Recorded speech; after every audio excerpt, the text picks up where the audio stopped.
Welcome back to Campervan Daze. We're now 4 weeks into our 7-week French adventure in our beloved campervan Louis. We've waved goodbye to Brittany, are heading inland, covering some serious ground and discovering some amazing little spots along the way. Hi everyone, this is week 4 and the sun is shining. We had a brilliant time in Plomeur for our home swap, but it was time to hit the road again. If you missed the first 3 weeks, check out the playlist linked. We've got a busy week ahead, lots of moving, some running, some washing, and a lot of French countryside. Let's get going. Our first stop after leaving Plomeur was a lovely campsite on the Quiberon Peninsula. The weather was perfect for exploring this beautiful, narrow strip of land jutting out into the Atlantic. Sally went for a walk, whilst I laced up my running shoes for a quick 5k run around part of the peninsula. The views definitely made the hills easier. This place is stunning. I highly recommend a visit if you're in the area. Great way to stretch the legs after being parked up for 2 weeks. The next day we stopped for lunch in the famous sailing hub of Trinity-sur-Mer. We then took a walk along the stunning coast path, pausing to watch the fascinating work of people tending the local mussel beds. Returning to our van, we were surprised to see a military event underway. We were just lucky enough to spot a vintage military jeep driving by, a very cool and unexpected sight on our journey through Brittany. Our day ended as we pulled into a small, basic campsite in the charming village of Bono. The facilities were simple, but the highlight came as we prepared our evening tea. We enjoyed watching the free-range chickens happily scratching about nearby, a peaceful end to a day of exploration.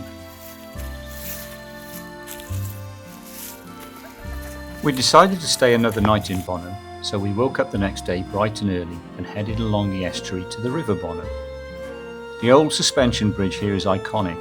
It connects the walking trails on both sides of the river, which is part of the extensive GR34 coastal path network.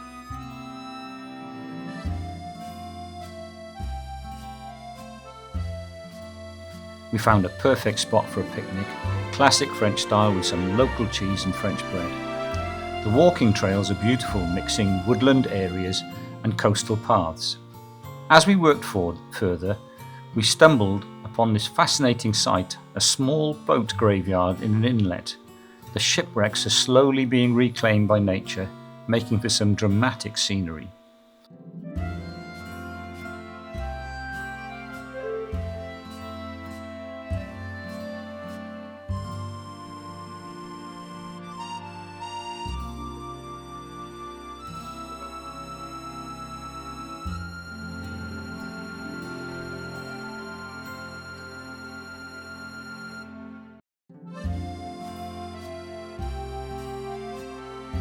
Next up, Rieux, and a campsite called Camping Le Château.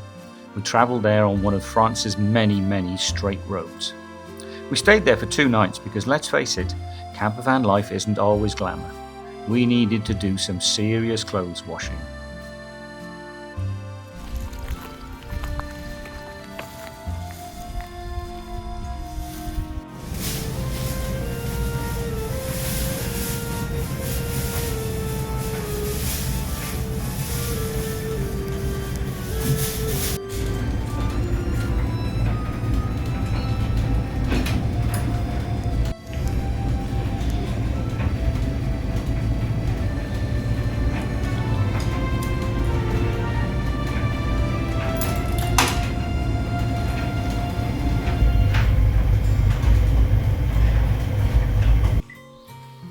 The glamorous life on the road, but Rieux was a great stop for it. Lovely facilities, and Louis is now full of clean clothes.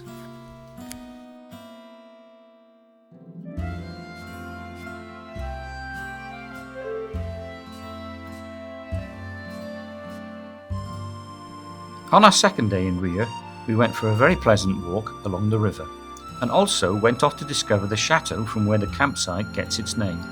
To be honest, we're hoping to see much nicer chateau next week in the Loire Valley.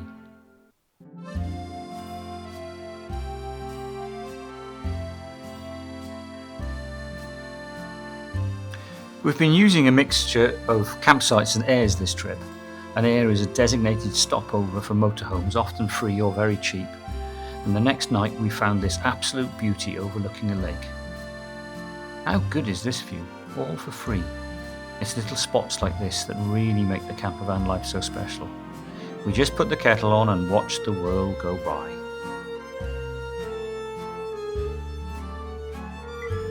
To finish off the week, we headed towards Angers and a small campsite called Camping La Braderie. We stopped in many of the small villages, admiring the huge churches each village seemed to have.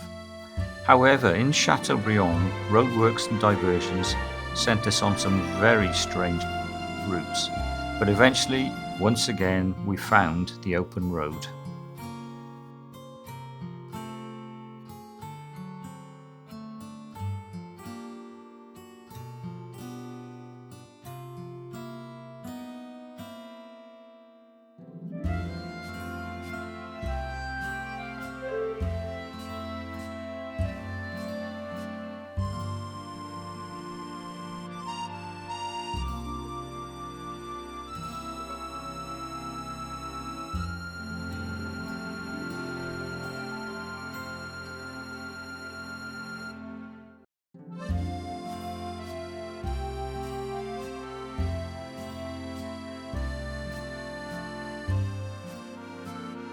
Once we were set up on our pitch, we started cooking our evening meal using a tin of ratatouille, lentils and a tin of mackerel fillets, with a few olives thrown in for good measure. It turned out really well, and then all that was left to do was watch the sun set over the campsite.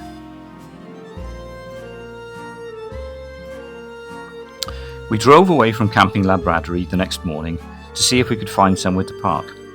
Parking in Angers is not easy, but luckily we found a car park without height restrictions near a beautiful lake that we walked around.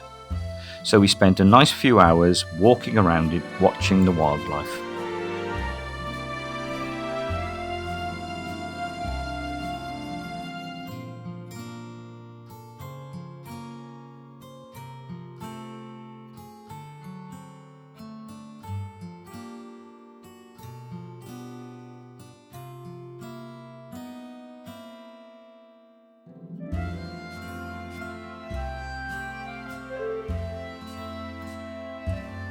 Unfortunately, we didn't manage to find a free air on Park for Night or search for sites this time, so we drove the 30 minutes back to La Braderie for a second night. To be honest, at €15, it's really not expensive. Next morning we set off to the car park we'd found on our walk the day before that was right in the centre of town. After a quick visit to the tourist office, we went following the blue painted tourist line which easily takes you to all the best bits of Angers.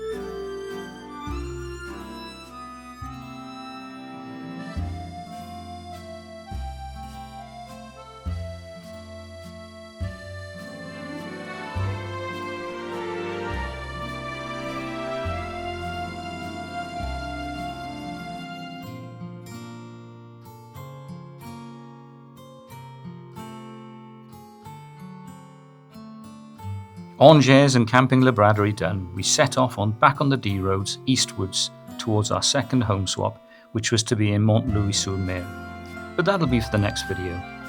If you've enjoyed our travels so far, don't forget to give us a thumbs up. Subscribing is free to the channel, and it's the best way for you not to miss any other videos. Thanks for watching. See you next time for week 5.